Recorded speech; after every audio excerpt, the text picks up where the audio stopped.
జగన్మోహన్ రెడ్డి ముఖ్యమంత్రిగా ఉన్న సమయంలో ఒక AR constable save AP police అని చెప్పి ఒక ప్లే కార్డును ప్రదర్శించారు. మీ అందరికీ ఐడియా ఉండే ఉంటుంది. ఆ తర్వాత దాని గురించి చాలామంది మర్చిపోయారు. అప్పట్లో టీడీపీ నేతలు కూడా దీని మీద తీవ్రంగా స్పందించారు. జగన్మోహన్ రెడ్డికి తీవ్రంగా యాంటీ అయింది కూడా. ఒక రకంగా పోలీసు వర్గాల్లో కూడా చర్చనీయాంశానికి దారితీసింది. ఏంటంటే దాదాపుగా 23,000 కోట్ల రూపాయలు పోలీసులకు ఏవైతే ప్రభుత్వం బకాయిలు చెల్లించాల్సి ఉందో అందులో తను కూడా ఒక బాధితుడు.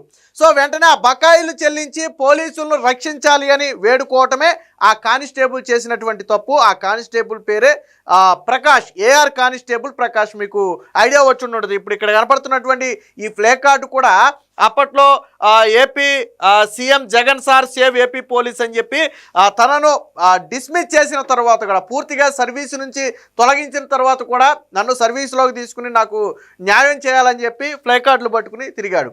గుర్తుండే ఉంటుంది. ఎందుకు ఇప్పుడు మనం దీని గురించి మాట్లాడుకున్నాము అంటే, ఆ రోజు ప్లే కార్డు ప్రదర్శించటమే ఈ వ్యక్తి చేసిన తప్పు.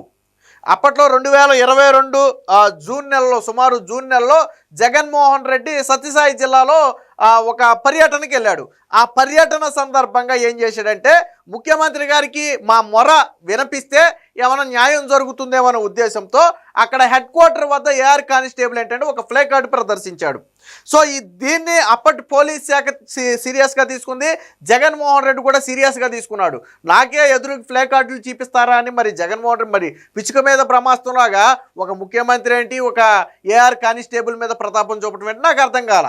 అయితే తీసేసిన వంక ఆ కేసు కాదు, డైరెక్ట్గా ఆ వంకతో తీసేయడానికి లేదు కాబట్టి, తీసేస్తే రాజకీయంగా తీవ్ర విమర్శలు వస్తాయి కాబట్టి పాత కేసు ఒకదాన్ని తిరగదోడి, ఒక మహిళ వద్ద డబ్బులు తీసుకుని మోసం చేశాడని ఒక పాత కేసు తిరగదోడి ఆ కేసులో దాదాపుగా 52-53 రోజుల పాటు జైలుకు కూడా పంపి పూర్తిగా సర్వీసు నుంచి తీసేశారు. ఇప్పటి వరకు దాదాపుగా 3 నెలల్లో ఏంటో అవుతుంది సర్వీసు నుంచి తీసేసి. అప్పట్లో చంద్రబాబు గారు కూడా దీని మీద స్పందించారు. అంటే తమకు రావాల్సిన న్యాయపరమైన హక్కులను అడిగితే అలా పోలీసుల్ని వేధిస్తారా అని చెప్పి చంద్రబాబు గారు కూడా గట్టిగా స్పందించారు. అయితే అప్పట్లో ఏదో స్పందించి వదిలేలా, వాస్తవానికి దీన్ని ఈరోజు ఎవరికి గుర్తులేదు. కానీ చంద్రబాబు గారు దాన్ని గుర్తుపెట్టుకుని ఏఆర్ కానిస్టేబుల్ ప్రకాష్ని అయితే ఉద్యోగం నుంచి ఆ రోజు డిస్మిస్ చేశారో అదే కానిస్టేబుల్ని ఈరోజు తిరిగి ప్రభుత్వం విధుల్లోకి తీసుకుంది. రీసెంట్గా వెళ్ళి విధుల్లో కూడా జాయిన్ అవ్వడం జరిగింది. బహుశా నిన్నే ఎప్పుడో అనంతపురం ఎస్పీకి వెళ్ళి రిపోర్ట్ చేయడం జరిగింది. అప్పట్లో ఏ పోలీసులు అయితే తీసేశారో ఇప్పుడు అదే పోలీసులు తనకి తిరిగి ఉద్యోగం కూడా ఇచ్చారు. అంటే ఎందుకు చెప్పామంటే, ఆ రోజు చంద్రబాబు గారు అపోజిషన్లో ఉన్నారు కాబట్టి ప్రతి సమస్య మీద మాట్లాడాలి కాబట్టి అందులో ఒక సమస్యలాగా దీని మీద మాట్లాడుంటారని చాలామంది అనుకున్నారు. కానీ ఆయన గుర్తుపెట్టుకుని అప్పట్లో ఒక కానిస్టేబుల్ ఇబ్బంది పడ్డాడు, ఆ కుటుంబం ఇబ్బంది పడింది, వాళ్ళని మనం మళ్ళీ న్యాయం చేయాలని గుర్తుపెట్టుకుని ఈరోజు ఆ వ్యక్తికి న్యాయం చేయడం అనేది ఆషామాషి వ్యవహారం కాదు. ఇది ఎవరో గుర్తు చేయలేదు, ఎవరో అడగలేదు. కానీ చంద్రబాబు గారు ఈరోజు గుర్తుపెట్టుకుని ఆ వ్యక్తిని పిలిపించి మాట్లాడి తిరిగి ఉద్యోగం ఇప్పించారు. అంటే చిత్తశుద్ధి అంటే ఇది. ఒక ముఖ్యమంత్రి పిచ్చుక మీద బ్రహ్మాస్త్రం అనాలి, ఒక సీఎంగా ఉన్నటువంటి జగన్మోహన్ రెడ్డి ఒక ఏఆర్ కానిస్టేబుల్ మీద ప్రతాపం చూపటం ఏంటి? పోని జగన్మోహన్ రెడ్డి మీద ఏదైనా విమర్శలు చేసుండో, రాజకీయంగా ఏదన్నా డిసిప్లిన్గా అంటే వాళ్ళ డిసిప్లిన్కి అగెనెస్ట్గా పనిచేస్తుంటే తప్పు లేదు. వాళ్ళకి రావాల్సిన బకాయిల గురించి అడగటమే తప్పు. పోలీసులు కూడా ఏమనుకున్నారో తెలుసా? అరే బాధ కలిగింది. వాస్తవానికి ఏఆర్ కానిస్టేబుల్ని అప్పుడు డిస్మిస్ చేసినప్పుడు చాలామంది బాధపడ్డారు. ఎందుకంటే తన ఒక్కడి కోసం అడగలా, మనందరి కోసం అడిగాడు. మనం అడగలేకపోయాం, తాను అడిగాడు. కానీ అడిగి ఈరోజు బలిపశువు అయిపోయాడు. కానీ మనం ఏమీ చేయలేని నిస్సహాయ స్థితిలో ఉన్నామని చెప్పి ఆ రోజు తోటి పోలీసులందరూ కూడా బాధపడిన పరిస్థితి. ఎందుకంటే తనకు రావాల్సిన డబ్బుల గురించి అడగల, అందరి గురించి అడిగాడు. సో దానికి సంబంధించి ఒక వార్త వచ్చింది. గతంలో కూడా ఏం జరిగిందో ఒకసారి చూద్దాం. అంటే ఎంత క్రూరంగా వ్యవహరించి ఏఆర్ కానిస్టేబుల్ ప్రకాష్ మీద చర్యలు తీసుకున్నారో ఒకసారి చూడండి. ఒకసారి ఆ రోజు ఏఆర్ కానిస్టేబుల్ ప్రకాష్ మీద చర్యలు తీసుకున్నప్పుడు టీడీపీ విమర్శిస్తే అప్పుడు వైసీపీ ఒకటి చెప్పింది. ఏమనంటే, 2019 జూన్ 22న జిల్లా కార్యాలయంలో నిర్వహించిన గ్రీవెన్స్ కార్యక్రమానికి గార్ల దిన్నెకు చెందిన బి లక్ష్మి అనే వివాహిత వచ్చారు. డిపిఓలో పనిచేస్తున్న ప్రకాష్ ఆమెతో పరిచయం పెంచుకున్నాడు. ఆమె నుంచి 10 లక్షల నగదు, 30 తులాల బంగారం ఆభరణాలు తీసుకున్నాడు. ఆమెను చంపడానికి ప్రయత్నించినట్లు అభియోగం. శాఖాపరమైన విచారణలో ఇవన్నీ రుజువు కావటంతోనే డిస్మిస్ ఫ్రమ్ సర్వీస్ పేరట ఆదివారం ఎస్పీ పకీరప్ప ఉత్తర్వులు ఇచ్చారు. అంటే వీళ్ళు చెప్పేది ఏంటంటే, ఇక్కడ గార్ల దిన్నెకి చెందిన బి లక్ష్మి అనే ఒక మహిళ ఇచ్చిన స్టేట్మెంట్ ప్రకారం ఈ వ్యక్తిని సస్పెండ్ చేసామని అప్పుడు చెప్పారు. సో ఇదే మహిళ ఏం చెప్పిందో ఒకసారి నేను మీకు వినిపిస్తాను. ఆ రోజుల్లో ఎంత క్రూరంగా వ్యవహరించారు ఈ మహిళ, ఆ మహిళ ఏనండి ఒకసారి. నాకు చాలా ప్రాబ్లమ్స్ ఉన్నాయి సార్. స్టార్టింగ్ ఎప్పుడు 2015 నుంచి ఉన్నాయి. 15 నుంచి 60, 70, 80 వరకు నేను ఎస్పీ గారికి నేను చాలాసార్లు కంప్లైంట్ ఇచ్చాను. కానీ కేసు కట్టలేదు. ఈ కేసు విషయంలోనే నేను సార్ దగ్గర కన్సల్ట్ కావాలని వెళ్ళాను. సార్ స్టేట్మెంట్ ఇంకోటి రాసుకుంటారంటమ్మా మీరు ఎస్పీ గారికి ఇవ్వచ్చు అన్నారు. ఎస్పీ గారికి సరే సీఎం వరి హెడ్ కానిస్టేబుల్ సార్ నేను రాస్తాను మీరు కూర్చొని చెప్పండి అమ్మ అంటే నేను మ్యాటర్ మొత్తం చెప్పాను. ఏనండి ఒకసారి ఈమెకు ఉన్నటువంటి పర్సనల్ ప్రాబ్లమ్స్ మీద కంప్లైంట్ చేయడానికి వెళ్ళింది. ఒక రకంగా హస్బెండ్ మీద కంప్లైంట్ చేయడానికి వెళ్ళింది. కానీ దాన్ని ఎలా డైవర్ట్ చేశారో ఆ రోజుల్లో చూడండి ఒకసారి. కానీ మా హస్బెండ్ గురించి చెప్పిన మ్యాటర్ దాంట్లో ఎటువంటి మ్యాటర్ రాయకోకుండా హెడ్ కానిస్టేబుల్ గురించి అంత దాంట్లో స్టేట్మెంట్ రికార్డ్ చేసి దాంట్లో సైన్ చేస్తున్నారు. నా స్టేట్మెంట్ చదవలేదు సార్. సైన్ అయితే నేనే చేసినాను. కానీ ఎస్పీ గారికి ఇవ్వకండి.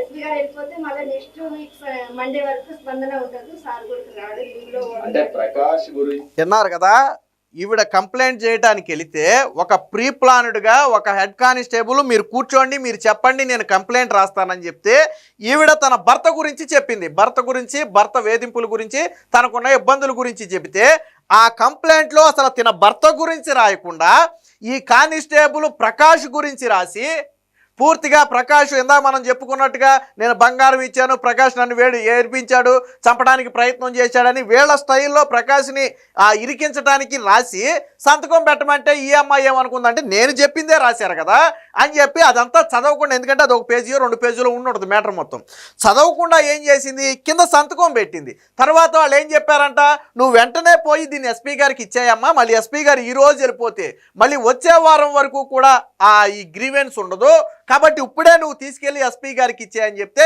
ఈ అమ్మాయి గబాగబా సంతకం పెట్టేసి తీసుకెళ్లి ఎస్పీ గారికి ఇచ్చేసింది. బట్ అందులో ఎవరి గురించి ఉంది అనేది ఈ అమ్మాయి చూడాల. మరి పోలీసులకు ఏం పనండి, తన భర్త గురించి చెప్తే అందులో ఏఆర్ కానిస్టేబుల్ గురించి రాయాల్సిన అవసరం ఏంటి పోలీసులు? ఇదంతా కుట్ర కాదా ఆ రోజు? అంటే ఎందుకు ఇదంతా చెప్పాల్సి వచ్చిందంటే ఆ రోజు ఒక కానిస్టేబుల్ మీద గిట్టకపోతే ఏ స్థాయిలో అరాచకం చేశారో చెప్పడం కోసం చెప్పినటువంటి ఉదాహరణ ఇది. వినండి ఒకసారి. రాసి మీతో సంతకం పెట్టించారా? మీరు చదువుకున్నారా? మీకు ప్రకాష్ పరిచయం ఉందమ్మా? లేదు సార్, అంతకు ముందు అయితే లేదు. మరి ఎట్లా ఆయన పేరు రాసి ఏ విధంగా సైన్ పెట్టి? నాకు 2015లో నేను మా భర్త మీద కంప్లైంట్ ఇచ్చే వచ్చినాడు ఇతను తెలుసు సార్. 2018లో కంప్లైంట్ ఇచ్చే కూడా మరి ఒకసారి వచ్చినాడు 4 times. అప్పుడు ఈయన కనపడి పరిచయం అయినాడు. విన్నారు కదా, వాస్తవానికి ఏఆర్ కానిస్టేబుల్కి ఈవిడికి ప్రత్యక్ష పరిచయం ఏమీ లేదు. ఇదే ఈమె భర్త గురించే 2017లో ఒకసారి, 2018లో ఒకసారి కంప్లైంట్ ఇవ్వడానికి స్టేషన్కి వెళ్ళిన సమయంలో మాత్రమే ఆ కానిస్టేబుల్ తెలుసు, అంతకుమించి పరిచయం లేదు. కానీ దీన్ని ఎలా మార్చారు, ఈ అమ్మాయి దగ్గర డబ్బు తీసుకున్నారు, చంపడానికి ప్రయత్నించారని చెప్పి ఆ రోజు కేసును మార్చారు. బట్ ఈరోజు కూటమి ప్రభుత్వం వాళ్ళకి న్యాయం చేసింది. చూడండి ఒకసారి. ఇది అప్పట్లో వైరల్ అయినటువంటి పోస్ట్. ఒక రకంగా ఈ పోస్టే ఒక రకంగా తన ఉద్యోగం పోవడానికి కూడా కారణమై ఉండొచ్చు. ఎందుకంటే సోషల్ మీడియాలో కావచ్చు బాగా హైలైట్ అయింది.